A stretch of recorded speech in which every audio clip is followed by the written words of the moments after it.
So then, what is innovation?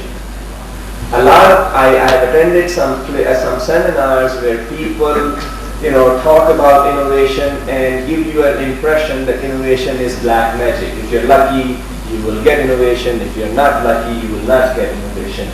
And I shake my head and I think, if innovation is such a black magic, then what is organization like ICT R&D Fund doing?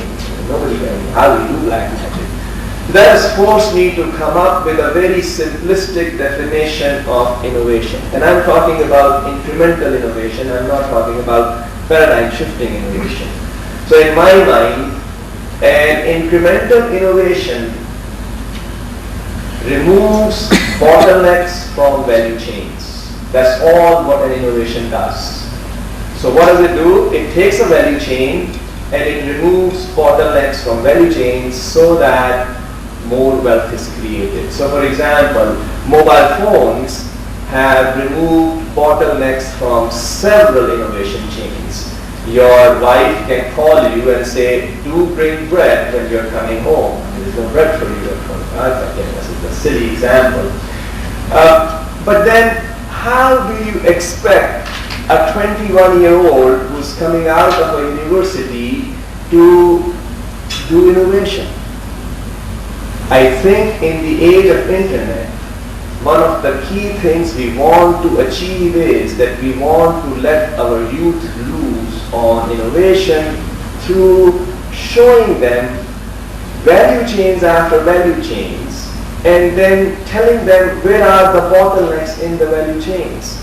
So for example, think about a value chain. I have my mobile phone in my hands. There's already a missed call on it. So the mobile audio telephony has happened in Pakistan. There are about 70 million connections or 60 million connections. Everybody, your roads are choked because people are talking on the phone while they're driving and blah, blah, blah. Now my question to you is, has the mobile video telephony happened in Pakistan? And the answer is a big no. There are many companies, there's 1 minute left, there are many companies which are offering these services, but people are not using them. So where is the value? Where is the bottleneck in the value chain?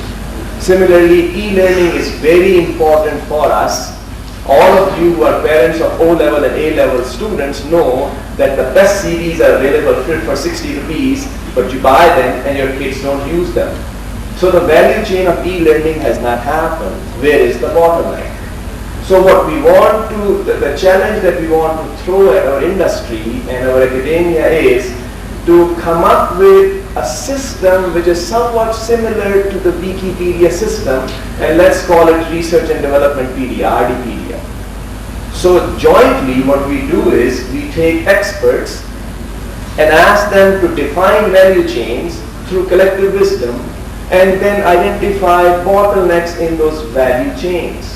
And then challenge our students to take the time and remove those bottlenecks. If they succeed, by God, we have Googles. If they don't succeed, they would have learned something anyway. So just 1 more minute. So this is a whole ecosystem where we want to start out and catch the student very young through the system that is being developed here. But then we want to go on and develop next level of systems where we actually define value chains. Now this is not an easy thing to do, because if you want to define value chains on internet, you have to first define what a value chain is.